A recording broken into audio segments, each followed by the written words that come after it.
God in Bible 성경 공부를 시작하도록 하겠습니다. God in Bible은 성경 속에 계시는 하나님이라는 뜻입니다. 성경 공부를 통해서 하나님에 대해서 배우는 프로그램이 되겠습니다. 매일매일 동영상을 통해서 조금씩 성경을 공부하다 보면 하나님에 대해서 우리가 많이 알 수 있을 것이고, 하나님께서 우리에게 어떤 의도를 갖고 계시는지, 그리고 우리가 어떻게 살기를 원하시는지를 성경을 통해서 배우고자 합니다. 매일매일 여러분들이 조금씩 시간을 내셔서 동영상을 보시고 성경을 공부하시다 보면 자연스럽게 이해되실 수 있을 것이라 생각됩니다. 저도 최대한 여러분들과 성경 공부를 하면서 여러분들이 하나님에 대해서 더 깊이, 그리고 하나님의 의도에 대해서 더 깊이 알아갈 수 있도록 제가 최선을 다해서 도와드리도록 하겠습니다. 성경을 앞으로 매일 공부하시다 보면 성경을 공부하는 것이 얼마나 재미있고 우리 삶에 유익한지, 그리고 우리가 왜 꼭 성경을 공부해야 되는지에 대해서 알게 되실 것이라 생각됩니다. 우리 그리스도인들에 있어서 성경은 아주 중요한 것입니다. 성경을 읽지 않고 성경을 이해하지 않고 하나님에 대해서 알 수 있다고 하는 것은 거짓말입니다. 그래서 우리가 성경을 통해서, 성경에 기록된 기록을 통해서, 객관적인 기록을 통해서 우리가 하나님을 알아가고자 합니다. 그래서 여러분들이 이 성경 공부 프로그램을 계속 접하시다 보면 자연스럽게 성경에 대해서 많이 아시게 될 것이고, 또한 우리를 향해서 사랑을 갖고 계시는 그 하나님이 어떤 분이신가를 더욱 깊이 아시게 될 것입니다. 자, 저는 여러 주석들을 참고해서 여러분들에게 정보도 드리고, 또 성경이 어떻게 연구되어져 왔고, 또 어떤 연구적인 성과들을 내고 있는지를 많이 참고로 알려드리려고 합니다. 성경은 아주 오래된 기록이기 때문에 우리가 지금의 시대의 눈으로 성경을 해석하고 성경을 봐서는 안 됩니다.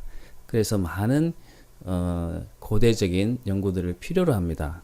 그래서 문자적으로 우리가 눈에 보이는 성경을 가지고 해석을 하다 보면 저자가 원래 의도해서 기록했던 그 기록을 많이 벗어나서 해석을 하게 되는 오류를 우리가 범할 수 있습니다. 그래서 성경학자들이 오랫동안 연구하고 사료를 가지고 연구했던 그런 연구 결과를 우리가 충분히 참고해야지만 성경에 대해서 더 깊이 알 수 있습니다. 그래서 저는 여러 주석들을 함께 보면서 여러분들이 소개하고, 유익한 주석들의 내용들을 소개하고 좀 더 심도 있는 그런 성경 공부가 되도록 여러분들을 안내할 것입니다. 그래서 조금은 성경 공부가 어려울 수 있습니다. 그렇지만 이 성경 공부가 여러분들이 익숙해지다 보면은 얼마나 유익한지 여러분도 나중에 느끼실 것이라 생각됩니다. 그래서 저는 주석을 많이 참고해서 여러분들에게 성경에 대해서 알려드리도록 노력하겠습니다. 그리고 우리가 참고해야 될 책이 하나 있는데, 성서윤회원에서 나온 매일 성경이라고 하는 큐티 집이 있습니다. 물론 큐티 집이기도 하고 또 성경 공부 책이기도 하고 생각하기 나름인데, 거기서 매일매일 소개되는 본문들을 중심으로 제가 이 본문을 공부해 나가려고 합니다. 꼭 이 책에 맞게끔 매일매일 내용이 진행되지는 않겠지만, 그래도 그 본문의 내용을 중심으로 성경 공부를 해 나갈 예정이니까 여러분들 그 책을 꼭 구입하셔서 메모도 해가면서 성경 공부를 해 가시면 아마 도움이 되실 거라고 생각이 됩니다. 여러분들에게 다시 한번 드리면서 당부 드리는 것은 성경 공부는 처음에 좀 어려울 수 있지만 자꾸 적응해 가다 보면 익숙해지고 재밌어지게 될 것입니다. 그래서 신앙을 처음 시작하고 아직 성경에 대해서 잘 모르는 분들도 자꾸 듣고 공부하고 하시다 보면 성경이 익숙해질 것이기 때문에 처음부터 약간 어렵다고 물러서지 마시고 꾸준하게 이해되지 않더라도 그래도 꾸준하게 공부해 가시는 것이 아주 중요합니다. 그래서 처음에는 조금 참고 반복하다 보면 좋아질 것이기 때문에 인내를 가지고 성경 공부를 하셨으면 좋을 것 같습니다. 자, 이번 달 5월 달과 6월 달에 걸쳐서 신명기를 공부해 보시도록 하겠습니다. 신명기. 신명기는 창세기, 출애굽기, 레위기, 민수기, 신명기 이렇게 모세오경에 있어서 마지막 다섯 번째의 성경책이 되겠습니다. 창세기, 출애굽기, 레위기, 민수기, 신명기 이렇게 5권의 책을 우리는 모세오경이라고 얘기하죠. 모세오경이라고 하는 근거는 뭐냐 하면 이 5권의 책을 모세가 썼다라고 추정을 하기 때문에 모세오경이라고 하고 모세의 권위가 크기 때문에 이 모세오경은 아주 권위 있는 책으로 우리는 받아들이고 있습니다. 그러나 모세가 이것을 꼭 기록했느냐, 모세가 이것을 기록해낸 기록자인가 하는 것에 대해서는 많은 의문점들이 제시되고 있는 것이 사실입니다. 우리가 신명기의 개론을 공부를 하게 될 텐데 그 신명기 개론을 공부하다 보면 모세의 기록설에 대해서 많은 도전들이 있다는 것을 알게 될 것입니다. 그럼에도 불구하고 어쨌든 모세가 관련돼서 이 기록에 관련이 돼 있고 모세가 기록했을 것이라고 많은 사람들이 믿고 있다는 것을 이해하실 필요가 있고 많은 반론들이 있다는 정도는 알고 계시면 좋을 것 같습니다. 저의 입장에서는 모세가 기록했다, 100% 기록했다고는 믿지 않지만 그러나 정통 기독교 교리에서는 모세가 기록해낸 걸로 받아들이고 있습니다.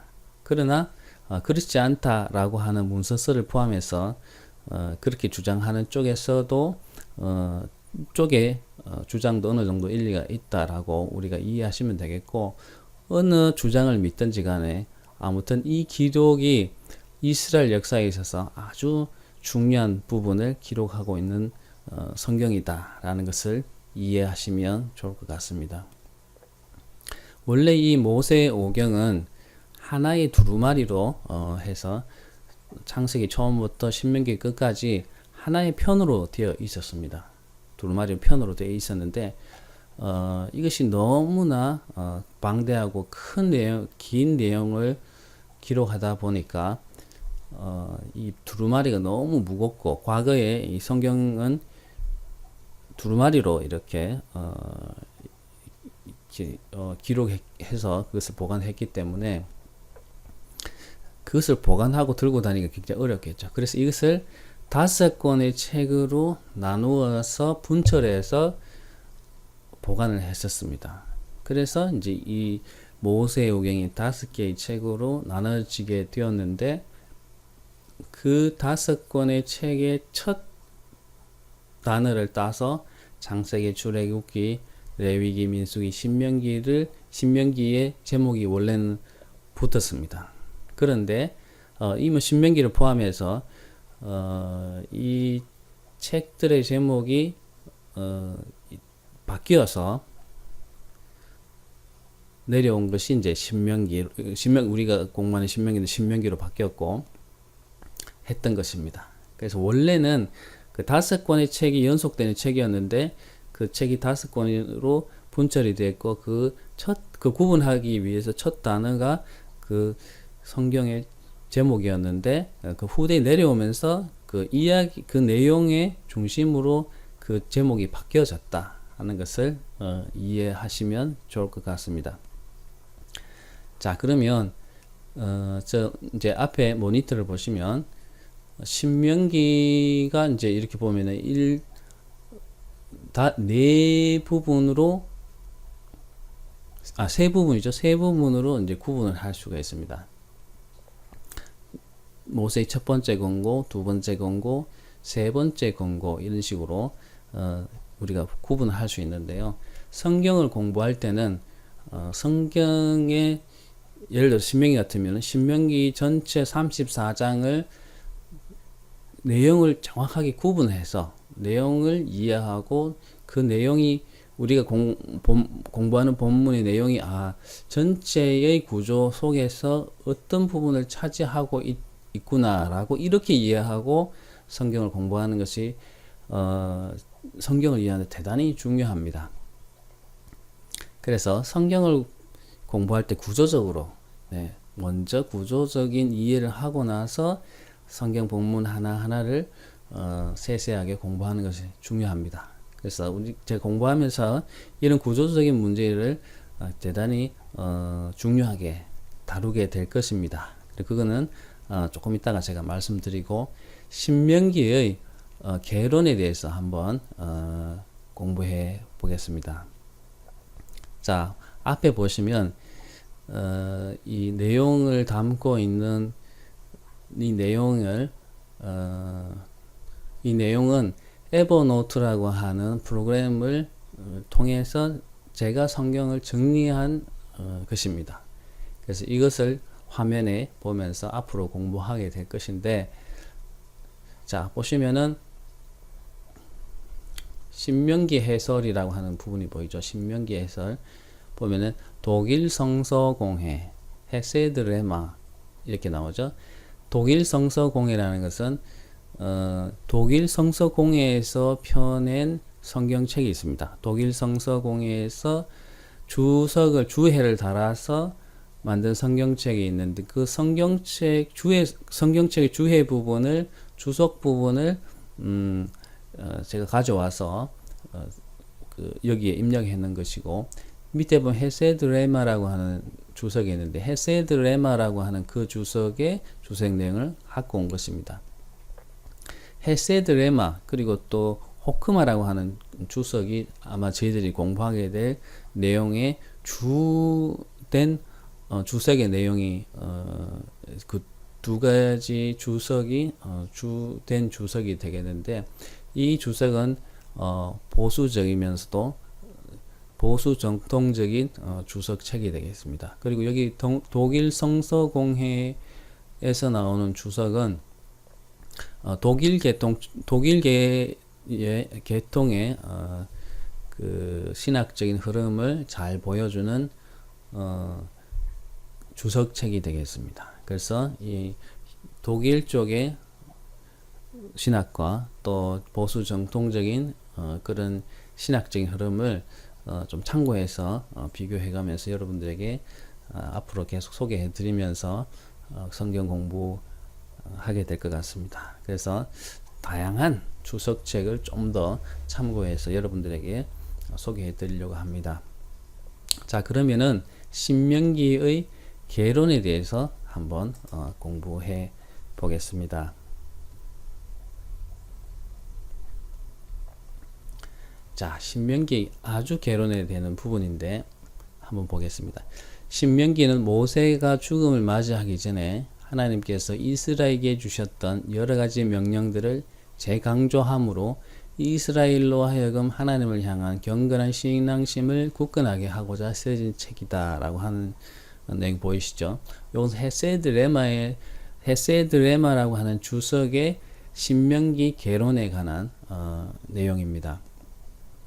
자, 신명기는 창세기, 출애굽기, 레위기, 민수기, 신명기 중에 가장 마지막에 있는 그 책인데, 이 신명기는 모세가 가나안 입성을 앞두고, 모세는 가나안에 들어가지 못했지 않습니까?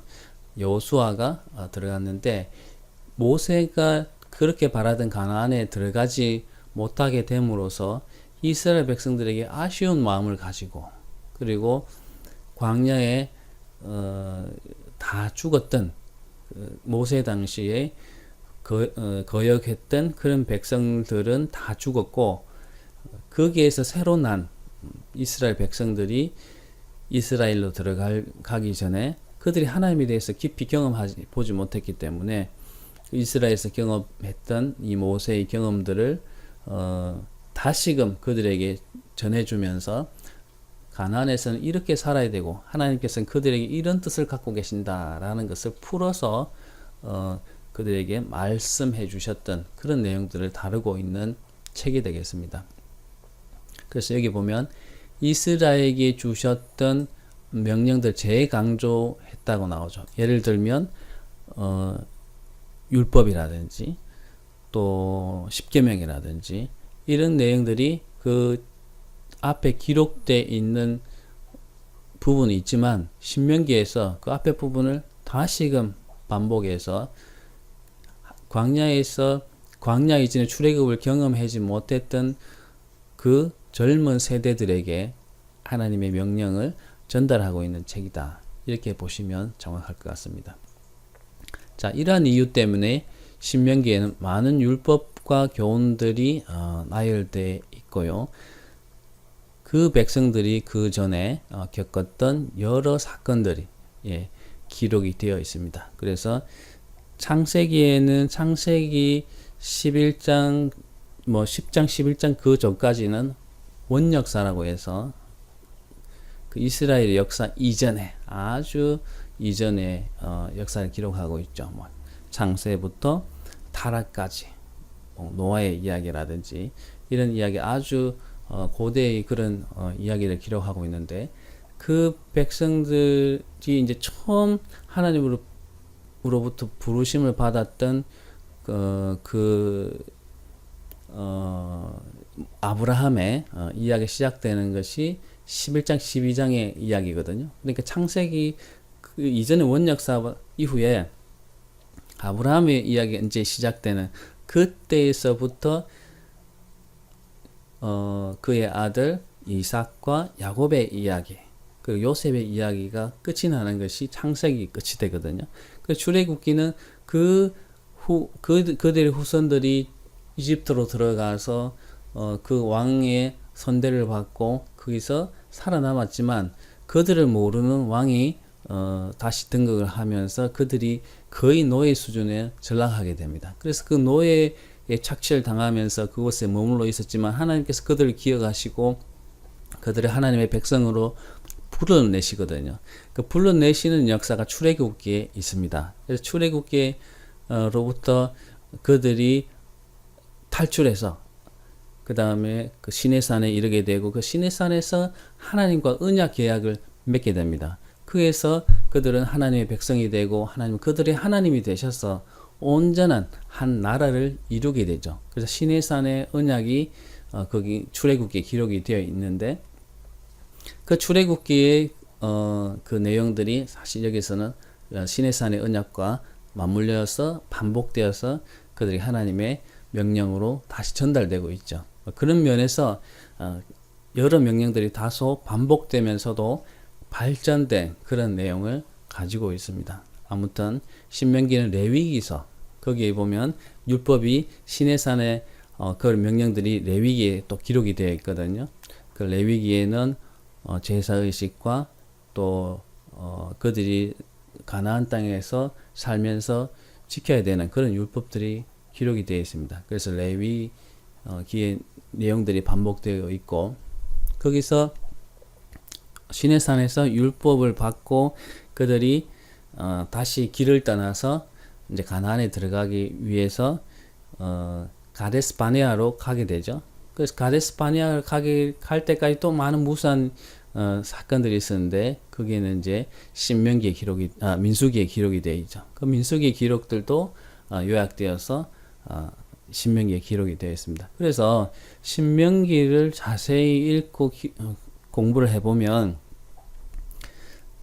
그 이전의 역사를 어느 정도 정리해서 볼 수 있는 그런 눈이 열리게 되겠습니다. 그래서 신명기를 공부해 보시면 모세오경을 대략적으로 어느 정도는 깊이 있게 이해하고 공부할 수 있는 그런 기회가 될 것으로 생각을 합니다.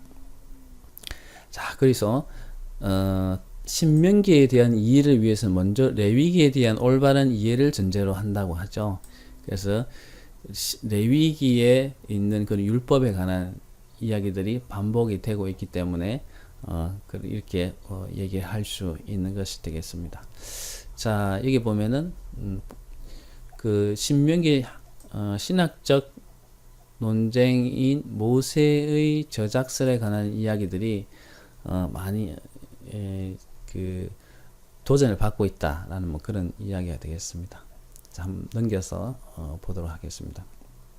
그러니까 신명기의 역사적 배경으로 명칭에 관한 이야기를 먼저 한번 보겠습니다. 신명기 히브리 명칭 역시 각 책의 첫 구절을 본떠서 그 이름으로 삼는 히브리인의 관습으로 적용되어서 엘레 핫데바림이라고 처음에는 이름을 붙였다고 합니다. 히브리식으로는.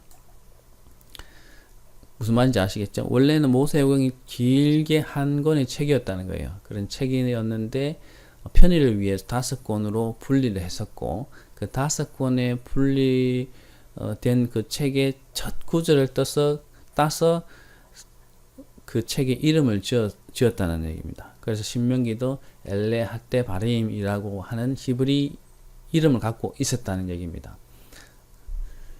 그 의미는 뭐 이것들이 말씀들이다, 이 말씀들이다 라는 뜻이었는데 70인역에는 이 명칭, 고전적인 히브리 명칭이었던 엘레 핫데 바림이라는 명칭을 쓰지 않고 두 번째 율법이다 또는 율법에 재강조된 것이다 라는 의미의 듀테로노미온이라고 하는 명칭을 사용했답니다. 요거는 지금 폰트가 깨져서 근데 라틴어로 듀테로노미온이라고 하는 이름으로 바뀌어졌다고 합니다. 그죠?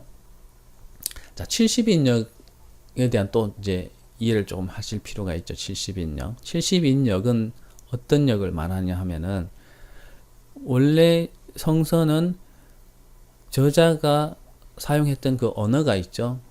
구약의 성서들은 대부분 히브리어로 기록이 되어 있습니다. 물론 히브리어 말고 아람어로도 일부 쓰여져 있기도 합니다. 그러나 주된 언어는 히브리어로 다 기록이 되어 있습니다. 그런데 그들의 나라가 망하고 그 근동 지역으로 대부분의 사람들이 흩어졌습니다. 물론 남아있던 사람도 있었지만 많은 사람들이 흩어져서 살게 되었고, 그 당시에는 그리스의 알렉산더 대왕이 처음으로 유럽 지역을 통일하고 그 이스라엘 근동 지역을 다 통일했습니다. 그래서 알렉산더 대왕이 이 그리스 문화를 그 근동 지역에 다 전파하기 위해서 노력했습니다.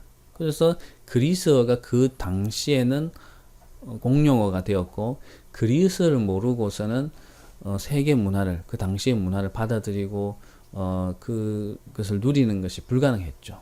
그래서 흩어진 히브리 사람들이 그들의 문화를 유지하기 위해서는 성경을 그 후손들이 이해하기 위해서는 히브리어를 알 수가 없기 때문에 그리스어를 사용하는 그들의 후대를 위해서, 그리고 당시 때 젊은 세대들을 위해서는 히브리어로 기록되어 있는 그들의 성경을 다시 그 그리스어, 헬라어라고 하는 그리스어로 번역해야 될 필요가 있었던 것입니다. 자, 여기서 우리가 용어를 좀 정리할 필요가 있는데, 헬라라고 하는 우리 성경의 용어는 그리스를 말합니다. 그래서 헬라어 이렇게 얘기하면 그리스어를 말하고, 헬라인 이렇게 얘기하면 그리스인을 말합니다.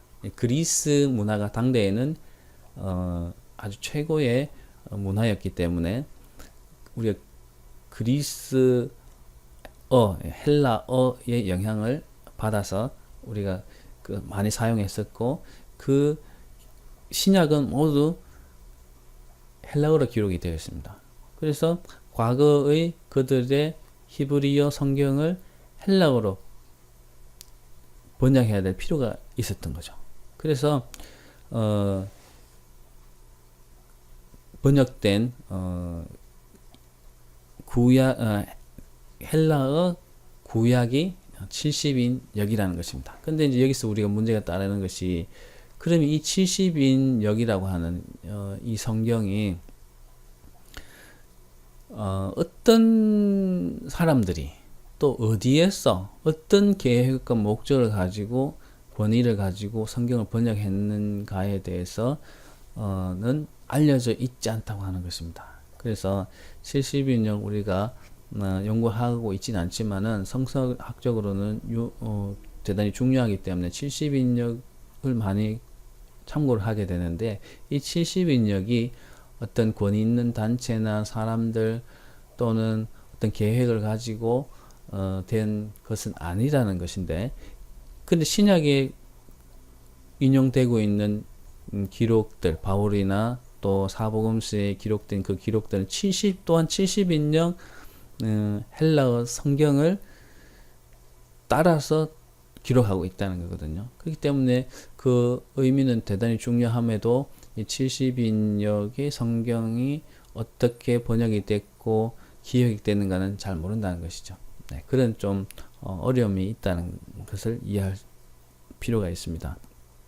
아무튼 이 70인역의 명칭상으로는 그 앞에서 사용했던 히브리어 엘레 하떼 바림이라고 했던 그 명칭을 사용하지 않고 그 내용을 중심으로 이름을 다시 붙였는데, 두 번째 율법 또는 율법이 재강조된 율법이라는 뜻의 두테로노미온이라고 하는 명칭으로 이름이 바뀌어졌다고 하는 것입니다.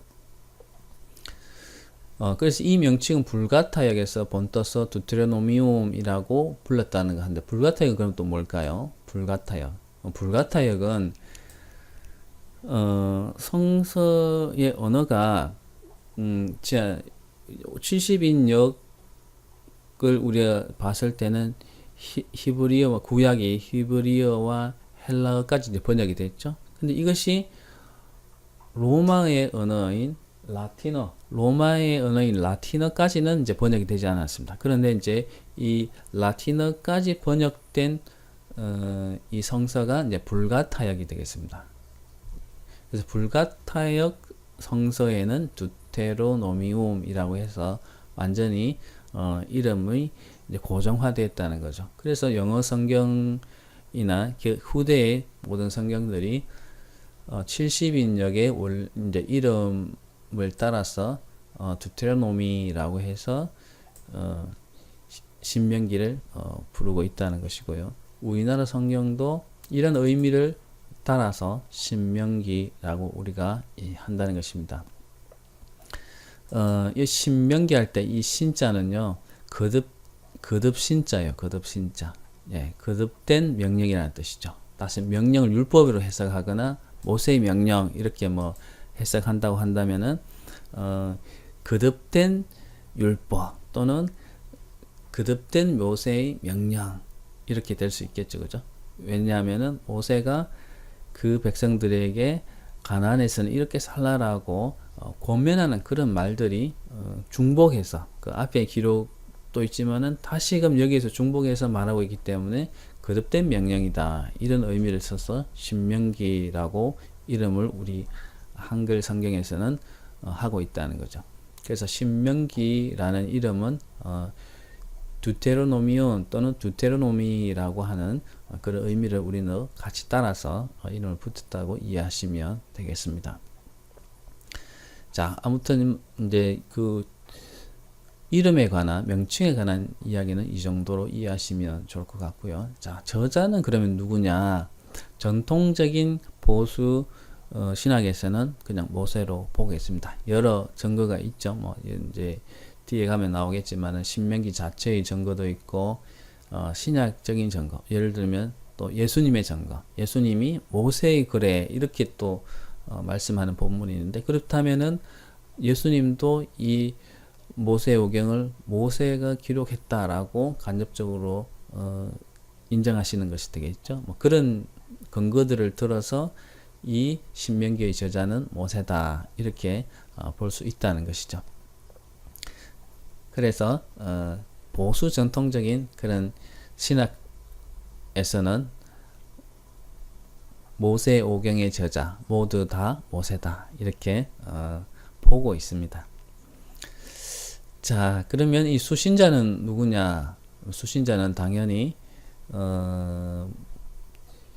광야에서 다 죽었던 그들의 어머니 아버지 됐던 그 세대들은 다 죽었고 새로운 세대가 형성이 돼서 이제 가나안 입성을 앞두고 있었는데 그 세대들이 출애굽을 경험하지 못하고 또 시내산의 언약을 받을 때 그때의 분위기를 이해하지 못했던 그런 세대들이었는데 그 세대들에게 모세가 말하는 것이기 때문에 아마 수신자는 그 세대들이지 않겠습니까? 새로운 세대들이 있지 않겠습니까? 그래서 새로운 세대, 가나안 입성을 앞두고 있었던 새로운 세대들이 아마 이 글의 수신자일 것으로 볼 수 있습니다. 그래서 따라서 가나안 땅을 입성을 앞둔 그들에게 그들의 조상 하나님 여호와 하나님에 대해서 정확한 인식과 이스라엘과 하나님과의 관계 또 이스라엘 보호하심에 그들의 순종을 요구하신 하나님에 대한 새로운 각성이 요구되었으며 그들이 깨우칠 율법이 재반복이 필요했던 것이다 라고 기록하고 있죠. 그래서 모세가 신명기를 기록했다 이렇게 볼 수 있습니다. 자, 오늘은 여기까지 공부하고 또 내일 공부해 보도록 하겠습니다. 또 내일 뵙겠습니다.